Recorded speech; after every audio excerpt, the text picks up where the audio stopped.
अर्थव्यवस्था का जो सेकंड चैप्टर है यानी कि दूसरा अध्याय राज्य एवं राष्ट्र की आय, ये इसका दूसरा लेक्चर होने वाला है। यानी कि इसी लेक्चर में हम लोग इस चैप्टर को फुल्ली समाप्त कर देंगे, इसका सारा कंसेप्ट समाप्त हो जाएगा। इसके बाद हम लोग इसके ऑब्जेक्टिव और वीवीआई शॉर्ट और लॉन्ग क्वेश्चन को भी देखने वाले हैं अगले लेक्चर में।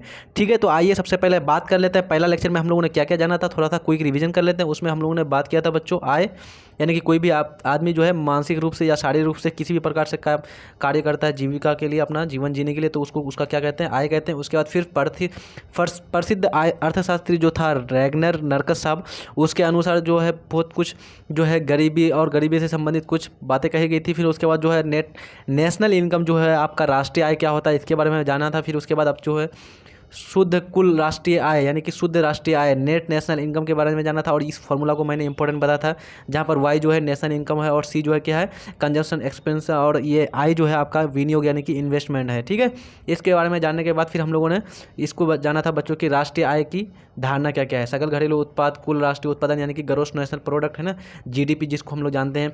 शुद्ध राष्ट्रीय उत्पादन यानी कि नेट नेशनल प्रोडक्ट क्या होता है। और उसके बाद एक बहुत ही महान व्यक्ति जो थे आप दादा भाई नौरोजी, जिन्होंने क्या किया था आपका राष्ट्रीय आय का जो अनुमान लगाया था बच्चों कितना 1868 में सबसे पहले। और उनकी एक पुस्तक है, बहुत ही प्रसिद्ध पुस्तक, ये आपका पूछा गया क्वेश्चन है ऑब्जेक्टिव में, poverty and un British rule in India. ठीक है, याद रखना है, किताब का नाम याद रहेगा आपको, poverty and un British rule in India. इसमें प्रति व्यक्ति आय भारत का कितना बताया था बच्चों, 20 रुपया बताया था। ठीक है, आइए आगे बढ़ते हैं। हम लोग थोड़ा सा प्रति व्यक्ति आय के बारे में बात कर लिया था, यानी कि पर कैपिटा इनकम के बारे में। फिर उसके बाद राष्ट्रीय आय की गणना किस प्रकार से की जाती है। इसमें 3 प्रोसेस है ना, कि एक उत्पादन गणना विधि, आय गणना विधि, वेब गणना विधि, इस सब के बारे में बहुत ही डीपली के साथ चर्चा कर लिया था। आप लोग अगर नहीं पढ़े हैं तो सबसे पहले जाइए चैनल के प्लेलिस्ट में और जाकर के पहले वीडियो को सीन कर लीजिए। आइए अब बात करते हैं हम लोग राष्ट्रीय आय की गणना में निम्नलिखित कठिनाइयों का सामना करना पड़ता है। यानी कि क्वेश्चन आपको आएगा कि राष्ट्रीय आय की गणना के लिए गणना करने में किन किन कठिनाइयों का सामना करना पड़ता है, तो आपको इस प्रकार से आंसर करना होगा। ठीक है, तो सबसे पहले क्या लिखेंगे, पॉइंट नंबर 1 में लिखेंगे आंकड़ों को एकत्र करने में, यानी कि जो डाटा होता है बच्चों, जो आपका आंकड़ा होता है उसको एकत्र करने में बहुत प्रकार की समस्या होती है। दोहरी गणना की संभावना, यानी कि एक ही आदमी के आय को दो बार जोड़ लिया जाता है। मान लीजिए आदमी आपका दिल्ली में रहता है, तो ये आदमी अपना घर आया, घर में क्या हुआ कि गणना करने के लिए आया, इन्होंने अपना राष्ट्रीय आय बता दिया, मेरा 40,000 पर मतलब इनकम है। फिर उसके बाद जो दिल्ली में गया, तो दिल्ली में हो सकता है कि लेट से गणना हो रही है वहाँ पर राष्ट्रीय आय का, मतलब कि बाद में, तो वहाँ पर भी अपना क्या किया बच्चों, इन्होंने अपने इनकम को वहाँ भी दर्शा दिया। तो एक ही आदमी का दो जगह क्या हो गया बच्चों, यहाँ पर इनकम को दर्शा दिया जाता है। या फिर कभी कभार क्या होता है बच्चों, कोई आदमी जो है अपना डाटा को ही छुपा देता है, यानी राष्ट्रीय अपना जो इनकम है उससे बताता ही नहीं है। मान लीजिए 40,000 कमाता है, तो वो जब डाटा यानी कि जब वो आता है बच्चों आय की गणना के लिए, तो वो क्या बता देता है बच्चों, मेरा 40,000 है, तो वो बताता है 20,000 है। ठीक है, इस प्रकार से तो दिक्कत हो जाती है। फिर मूल्य को मापने में कठिन है, यानी कि उसका वेट जो है वो भी कभी कम हो जाता है, कभी ज़्यादा हो जाता है। जैसे आप लोग जानते हैं बच्चों, मान लीजिए अगर जो है मक्का यानी कि मकई की खेती की गई, ठीक है, मकई की खेती की गई है। अगर आप लोग मान लीजिए अगर बच्चों 1 क्विंटल मकई या फिर मान लीजिए 10 ही किलो अगर मकई आपके पास है, अगर मान लीजिए अभी जो है खेत से लेकर के आए 10 केजी मकई, इसको थोड़ा सा धूप अभी मापेगा तो 10 केजी होगा, इसको 5 दिन धूप में सिखाइए, अच्छी से सुखाइएगा थोड़ा सा, तो क्या हो जाएगा, ये 10 केजी से हो सकता है 9 केजी हो जाए, 8 केजी हो जाए। क्यों? क्योंकि धूप में सूखने के बाद क्या हो जाता है, वो हल्का हो जाता है। तो यहाँ पर वेट में क्या हो गई बच्चों, वेट में यानी कि मापन में कमी आ गई है ना, तो इस प्रकार से ये भी समस्या का एक कारण बन जाता है। तो आइए हम लोग डीपली के साथ चर्चा कर लेते हैं, क्योंकि आपका ये जो क्वेश्चन आता है वो बच्चों इंपॉर्टेंट क्वेश्चन है, और ये 5 नंबर यहाँ में क्वेश्चन आएगा। ठीक है, तो इस तरह से क्वेश्चन पूछेगा कि राष्ट्रीय आय की गणना में आने वाली विभिन्न कठिनाइयों का विस्तार से चर्चा कीजिए। ठीक है, तो इस प्रकार से तीनों कठिनाइयों को लिख लेंगे। उसके बाद पॉइंट वाइज एक एक करके क्या करेंगे आप, एक एक करके सबको विस्तृत से चर्चा कर देंगे। सबसे पहला है आंकड़ों को एकत्र करने में कठिनाई, यानी कि डिफिकल्टी इन कलेक्शन डाटा। तो पूरे देश की लोगों की आय उत्पादन के रूप में या सेवाओं के रूप में आंकते हैं। ठीक है, परंतु इस आंकड़े को एकत्र करने में बहुत सारी कठिनाइयाँ आती है, जिसके कारण सही आंकड़े उपलब्ध नहीं कर पाते हैं। ठीक है, आंकड़ों को एकत्र करने में ढेर सारी कठिनाइयाँ आती हैं। लोग क्या करते हैं, अपना जो है आंकड़ा क्या कर देता है बच्चों, छुपा देता है। ठीक है, इस प्रकार से परेशानी आती है। दोहरी गणना की संभावना, यानी कि दो बार, पॉसिबिलिटी ऑफ डबल कंटेनिंग, मतलब कि किसी व्यक्ति का कभी कभी एक ही आय या उत्पाद को क्या कर दिया जाता है, दो बार जोड़ दिया जाता है, दो स्थान पर अंकित कर दिया जाता है, जिसके कारण वास्तविक आय क्या हो जाता है, दोबारा हो जाती है। ठीक है, इस प्रकार से ये आपको समझ में आ गया दोनों पॉइंट। तीसरा है आपका मूल्य को मापने में कठिनाई। मूल्य को मापने में कठिनाई क्या होगा, difficulty in measuring the value, यानी कि मापन में कठिनाई होगा। बाजार की स्थिति में हम देखते हैं कि एक ही वस्तु का कई व्यापारिक स्थितियों से गुजरना पड़ता है, यानी कि ये मान लीजिए क्या होता है बच्चों, मान लीजिए सबसे पहले क्या करता है, कोई आदमी खेती करता है, मान लीजिए तो यहाँ पर फसल उगाया, उन्होंने क्या किया, अपना गांव स्तर के किसको बेचा, वो पैकार को बेचा। फिर वो पैकार क्या करता है बच्चों, हाट में लेकर के बेचता है। फिर वो हाट वाला पैकार क्या करता है बच्चों, बड़ा मंडी में ले आकर के बेचता है, और उस मंडी से फिर गोडाउन में जाता है। तो इस इतने सारे आदमियों से गुजरने के बाद, इतनी सारी परिस्थितियों से गुजरने के बाद क्या हो जाता है बच्चों, इतने सारे परिस्थिति से जब गुजरता है तो उसका मापन में, उसका वेट में कमी आ जाती है, इस प्रकार से। ठीक है, तो यहाँ पर गुजरना पड़ता है, इस कारण से उस वस्तु के मूल्य में भिन्नता आती है। ये विभिन्नता विक्रेताओं के एक वर्ग के से दूसरे वर्ग तक जाने में यातायात का खर्च भी लगता है, विज्ञापन में खर्च एवं मुनाफे की राशि जुड़ जाती है। ठीक है, इस प्रकार से क्या हो जाती है, राष्ट्रीय आय की गणना में कठिनाइयों का सामना करना पड़ता है। आइए अब बात करते हैं आय का गरीबी के साथ क्या संबंध है। इसको हम लोग, अगर कोई पूछे कि आय का गरीबी के साथ संबंध स्थापित करके बताइए, तो आप लोग क्या बोलेंगे बच्चों, अगर सिंपल में आपका, तो आप लोग क्या बोलते हैं कि अगर मान लीजिए देश का राष्ट्रीय, मतलब कि देश में क्या हो रहा है, विकास का कार्य हो रहा है, प्रति व्यक्ति आय बढ़ रहा है, तो यहाँ पर क्या होगा, राष्ट्रीय आय में भी वृद्धि होगी। लेकिन यहाँ पर क्या है, राष्ट्रीय आय में वृद्धि होगी, मान लीजिए, अब मान लीजिए पूरा भारत है, ये पूरा भारत है, ठीक है, इसमें एक आदमी है बच्चों, एक पर्सन है, एक आदमी ऐसा है, इसका क्या है, दिनों दिन एकदम लगातार क्या हो रहा है बच्चों, दिनों दिन लगातार इसकी आर्थिक, मतलब कि विकास हो रहा है, बहुत ज़्यादा मात्रा में इसका आय हो रहा है, इनकम हो रहा है।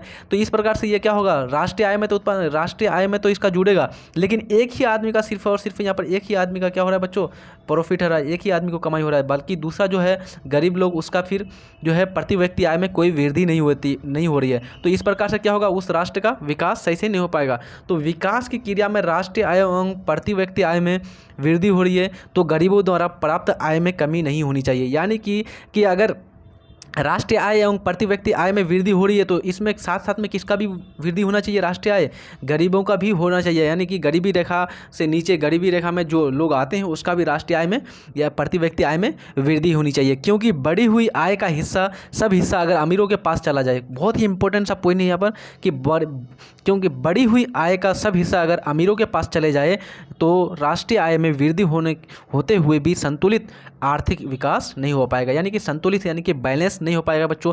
जो है सारी संपत्ति जो है राष्ट्र की एक ही आदमी के पास, एक ही निजी व्यक्ति के पास क्या हो जाएगी, समाहित हो जाएगी। तो इस प्रकार से जो है वृद्धि तो हो रही है, राष्ट्र आय में तो वृद्धि हो रही है, लेकिन यहाँ पर संतुलित नहीं हो पाएगा बच्चों। ठीक है, सारे लोगों में। तो आइए, अब सारा चीज़ समाप्त हो गया इसमें आपका। अब इसमें इम्पोर्टेंट जो है आपका, जो बार बार पूछा जाने वाला फुल फॉर्म सब है, जो आपका ये सब है कि सबसे पहला है आपका जीडीपी। ये आपका पूछा गया क्वेश्चन है बच्चों कि जीडीपी का फुल फॉर्म क्या होता है। आपको अलग अलग दे देगा, gross development product, gross domestic product, इस तरह से 4 ऑप्शन दे दिया जाएगा। तो आपको कंफर्म मालूम रहेगा, तभी आप मार करके आ सकते हैं। ठीक है, तो आंसर हुआ जीडीपी। क्या होगा फुल फॉर्म इसका, जीडीपी यानी ग्रॉस डोमेस्टिक प्रोडक्ट। ठीक है, कुल मतलब कि सकल घरेलू उत्पाद इसको बोला जाता है। तो आप लोग को इंग्लिश में याद रखना है, ग्रॉस डोमेस्टिक प्रोडक्ट, पीसीआई होता है बच्चों। यहाँ पर जो है लिखने में, यहाँ पर ये हो गया प्रेस काउंसिल ऑफ इंडिया, लेकिन यहाँ पर पीसीआई का मुख्य रूप से आप लोग को क्या याद रखना है, पर कैपिटा इनकम, यानी कि प्रति व्यक्ति आय। ठीक है, याद रहेगा आपको, पीसीआई यानी कि पर कैपिटा इनकम। सीएसओ यानी सेंट्रल स्टैटिस्टिकल ऑर्गेनाइजेशन, ठीक है, केंद्रीय सांख्यिकी संगठन। ठीक है, इसका हिंदी होता है। तो आप लोग को हिंदी याद नहीं रखना, मैं बार बार बोल रहा हूँ, आप लोग को इंग्लिश याद रखना है, central statistical organisation. GNP gross national product, ये आपको इंपॉर्टेंट है, ग्रॉस नेशनल प्रोडक्ट, कुल राष्ट्रीय आय, ये प्रोडक्ट यानी कि उत्पाद बोलते हैं जिसको। नेट नेशनल प्रोडक्ट, एनएनपी का क्या है, नेट नेशनल प्रोडक्ट। एनआई का क्या है, नेशनल इनकम। और ईडीआई का economic development of India, EDI का ये सारा इंपॉर्टेंट आपका फुल फॉर्म सब है। इनको अच्छी तरह से आपको माइंड में रख लेना है। ये सबको आप स्क्रीनशॉट खींच सकते हैं या फिर अपना नोट कॉपी में सारा चीज़ उतार लीजिए। आइए आप बात करते हैं, ये आपका चैप्टर समाप्त होता है, लेकिन यहाँ पर हम लोग सारांश, सबको का सारांश भी बात कर लेते हैं थोड़ा सा अध्याय का, कि ये अध्याय में हम लोगों ने क्या क्या जाना था, और थोड़ा शॉर्ट में सारा चीज़ का चर्चा कर लेते हैं। तो सबसे पहला कि पूरे भारत में सबसे कम प्रति व्यक्ति आय वाला राज्य कौन सा है, बिहार है। बहुत ही इंपॉर्टेंट सा ऑब्जेक्टिव यहाँ पर बनेगा आपके लिए कि पूरे भारत में, संपूर्ण भारत में सबसे कम प्रति व्यक्ति आय वाला राज्य कौन सा है आपका? बिहार है। वर्तमान में केंद्रीय सांख्यिकी संगठन, जैसे मैं अभी बोला आपको CSO सेंट्रल स्टैटिस्टिकल ऑर्गेनाइजेशन यानी कि केंद्रीय सांख्यिकी संगठन के आकलन में जहां कुल घरेलू उत्पाद यानी कि GDP 2003 यानी 2003 और 4 में नकारात्मक यानी कि नेगेटिव थी, कितना थी? -5.15। कितना था बच्चों? CSO के आकलन के अनुसार यानी कि इसका एक क्या है बच्चों? आंकड़ा दिया था। इसमें जो है कुल घरेलू जो उत्पाद था आपका ग्रॉस डोमेस्टिक प्रोडक्ट 2003 और 2004 के अनुसार कैसा था? -5.15 था यानी कि नेगेटिव में थी। वहीं 2004 और 5 का दिया है, 2004 और 5 में 2004 और 5 से 2008 और 9 के बीच सकारात्मक यानी कि पॉजिटिव हो गया। कितना पॉजिटिव हो गया बच्चों? 11.03% हो गया, जो बिहार के विकास का क्या है? संकेत है। यानी कि 100% है। जब माइनस से प्लस जा रहा है तो क्या है कि बिहार का भी, राष्ट्र के साथ साथ बिहार का भी विकास हो रहा है। अब इसमें से आप लोग को अभी का बताना है वर्तमान में जो है बच्चों आपका 2021-22, तो अभी का जो GDP है बच्चों ये क्या है? पॉजिटिव है या नेगेटिव है? अगर पॉजिटिव है 2021-22 का आपको बताना है। अगर वर्तमान का अगर पॉजिटिव है तो कितना पॉजिटिव है, ठीक है, आपको इस प्रकार से बताना है। तो हम लोग को ये सारा चीज़ मालूम हो गया GDP के बारे में। आइए अगला बात है, अगला पॉइंट है आपका राष्ट्रीय आय किसी भी देश के आर्थिक विकास का सर्वाधिक वैज्ञानिक और मान्य आंकड़ा है। जो राष्ट्रीय आय है यह किसी भी देश के आर्थिक विकास का क्या है? सबसे ज़्यादा वैज्ञानिक और सबसे मान्य आंकड़ा है, सबसे मान्य डाटा है। प्रत्येक देश में ऐसी संस्थाएं हैं जो उस देश की आय के प्रमाणित आंकड़ों को प्रस्तुत करती है। प्रत्येक देश में ऐसी संस्थाएं बच्चों जो क्या करती है? उस देश की आय के प्रमाणित आंकड़ों को प्रस्तुत करती है, ठीक है। प्रति व्यक्ति आय, अब हम लोगों ने बात कर लिया था प्रति व्यक्ति आय क्या होता है बच्चों। तो क्या है कि किसी भी राष्ट्र या किसी भी देश में जो जनसंख्या होती है तो टोटल राष्ट्र का जो आय होगा उसको उसके कुल जनसंख्या से भाग दे देंगे, तो जो हमको भागफल प्राप्त होगा उसी को हम लोगों ने प्रति व्यक्ति आय यानी कि पर कैपिटा इनकम नाम दिया था। किसी अवधि विशेष में राष्ट्रीय आय और राष्ट्रीय जनसंख्या, अवधि विशेष यानी कि 1 वर्ष, 1 माह, 3 माह, इस प्रकार से तो हम लोग कितना निकालते हैं बच्चों? प्रति व्यक्ति आय 1 वर्ष के लिए करते हैं। और उसमें क्या करते हैं बच्चों? कुल राष्ट्रीय आय को किससे भाग दे देते हैं? राष्ट्र की कुल जनसंख्या से भाग दे देते हैं। जो भागफल प्राप्त होता है उसको हम लोग प्रति व्यक्ति आय पर कैपिटा इनकम PCI कहते हैं।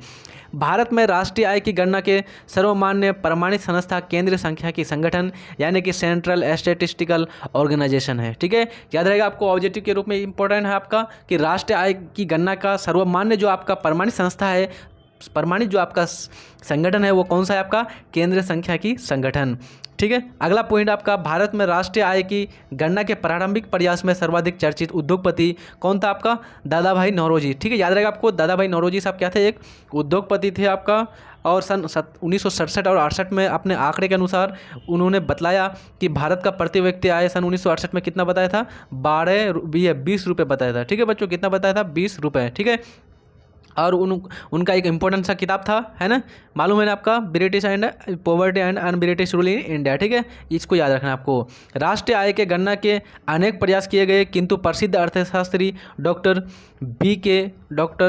आर के राव के द्वारा सन 1925 और 29 के बीच दिया गया आंकड़ा क्या है? सर्वाधिक क्या है? प्रचलित है, ठीक है। यानी इंपॉर्टेंट रूप से आपका कहाँ से चलता है बच्चों? 1925 के बाद से आपका ये डाटा आने लगते हैं।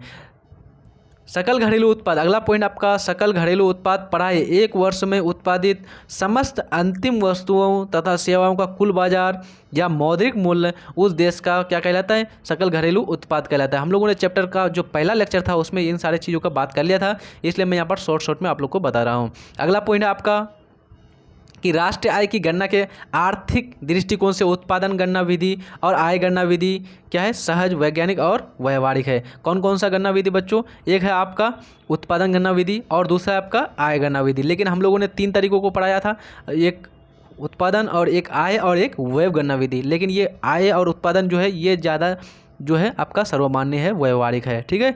आइए अब बात करते हैं हम लोग कि जो राष्ट्र की गणना की जाती है उसमें कौन कौन सी कठिनाई का सामना करना पड़ता है। तो पहला कठिनाई क्या आती है कि आंकड़ों को यानी कि डाटा को कलेक्ट करने में, डाटा को एकत्रित करने में कठिनाई, दोहरी गणना की कठिन संभावना यानी कि एक ही आदमी का 2 बार आय जो है जुड़ जाता है। मूल्य मापने में कठिनाई यानी कि जो है मूल्य को मापने में यानी कि उसका जो है मापन में, वेट में कमी आ जाती है। विकास की क्रिया, लास्ट पॉइंट आपका विकास की क्रिया के माध्यम से राष्ट्रीय आय में वृद्धि एवं प्रति व्यक्ति आय में वृद्धि से ही आर्थिक विकास की स्थिति संपन्न होती है। यानी कि जब तक विकास का जो है कार्य नहीं किया जाएगा बच्चों, तो राष्ट्रीय आय में वृद्धि नहीं होगी, प्रति व्यक्ति आय में वृद्धि नहीं हो सकती है और आर्थिक विकास संपन्न नहीं हो पाएगा। ठीक है, तो आर्थिक विकास जब जैसे होगा, आर्थिक विकास का ज़्यादा से ज़्यादा क्रिया होगा आर्थिक विकास वाली, तो यहाँ पर क्या होगा, राष्ट्र का वृद्धि होगा और प्रति व्यक्ति आय का वृद्धि होगा।